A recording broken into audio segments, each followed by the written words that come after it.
सुनील भैया ये दुनिया से कुछ लेके जाए कि नहीं खे। अच्छा तो आज हमरो मौका मिल गया बरुआ चैनल पर कुछ गावे बजावे के ना जी। अरे कुछ ना ले आइल बारा अरे ना लेके जइबो अरे जइसन कमाई करबो ओइसन पैबो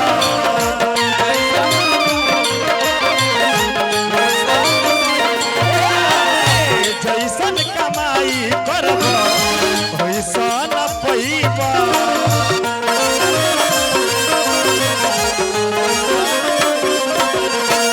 कुछ ना ले आइल बारा ना लेके जइबो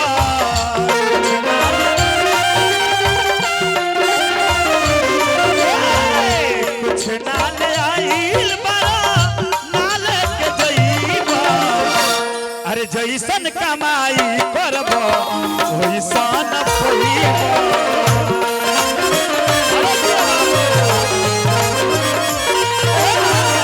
जइसन कमाई करबो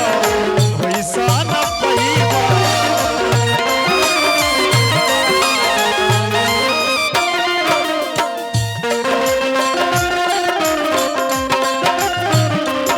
बहुत फेस बोलता तने मीठ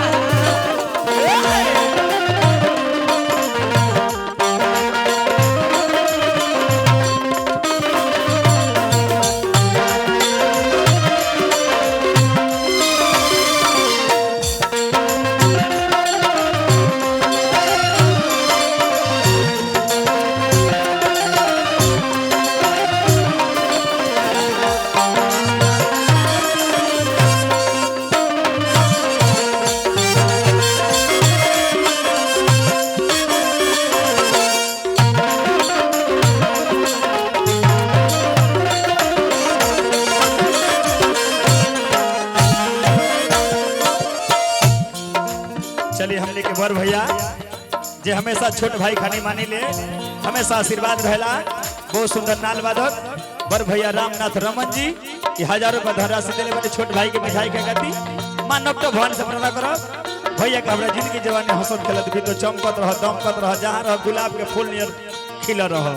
संगे संगे हमारे बर भैया गुड्डू भैया ये हजारों का धरा से दिले बनी माता से प्रार्थना करो शुभकामना खाती बबलू भैया छोट भाई के मिठाई खाए खातिर बड़ भाई का ओर से बहुत सुंदर कलाकार जरा कलाकारी के साथ हम जोड़ा ना हो पी के सिंह राठौर जी जरा आवाज के दुनिया नाम लेवल ना जी ये हजारों हजार रुपया धनराशि बा भगवान से पता करो शुभकामना खाती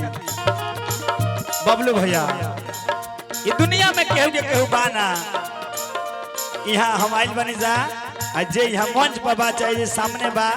वही हमारा अपन बा पैसा काहे के करो अंकित बाबू ये घड़ी कमा तलो ढेरी दो। चलिए हमारे छोट भाई व्यास अंकित यादव जी संगे संगे राइटर बहुत बहुत रुपया पुरस्कार दिले बनी तू काहे के पैसा करो हमारे छोट भाई ये बहुत दिन अरविंद सिंह अभियंता में बहुत कलाकार के संगे बेचारू सेवा कले गावतो बारे निहाल सिंह जी हमरा तौर से आशीर्वाद बता रहा कि माता रानी से प्रार्थना करो कि हमार निहाल बाबू जहाँ कहीं भी रही गुलाब के फूल यार खिलाई रही।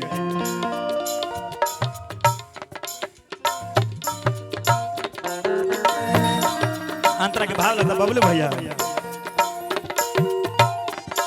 देखी तो चलिए बहुत सुंदर कलाकार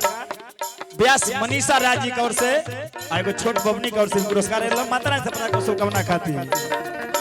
केहू नहीं चामे आई बेटा बेटी नाती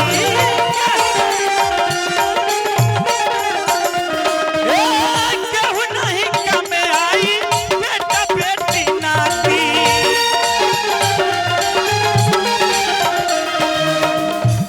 चलिए पुरस्कार आई मनीषा राज जी के पिताजी यानी हमनी ग्रेजुएट बनी चाचा कौर से हजारों हजार धनराशि आइल बा माता रानी से महादेव से प्रार्थना करो शुभकामना खाती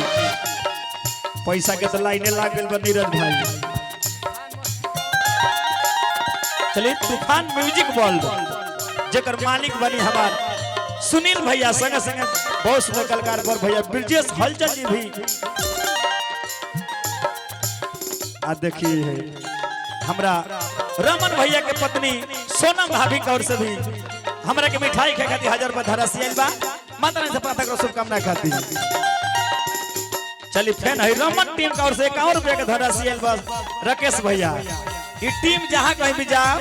अपन विजय के झंडा गाड़ गया वो बबलू भैया केहू नहीं काम है आई बेटा बेटी नाती केहू नहीं काम है आई बेटा बेटी नाती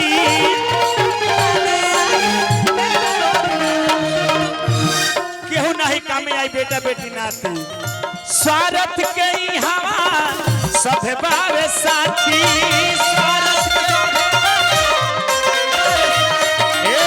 स्वार्थ के हवा सब बात साथी। ये बबलू भैया लेकिन वो दिन का हुई अंत समैया में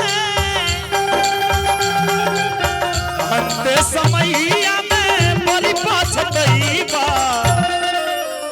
अरे अंत समैया में अरे बड़ी पछतैबा। चला मोहन भैया तो जैसन कमाई करब अरे वैसन पैबा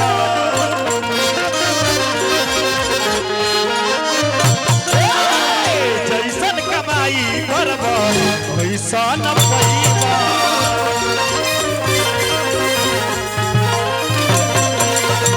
जैसन कमाई करब।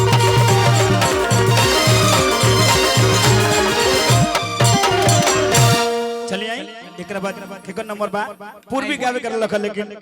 समय नहीं खे कर कैसे भैया दिया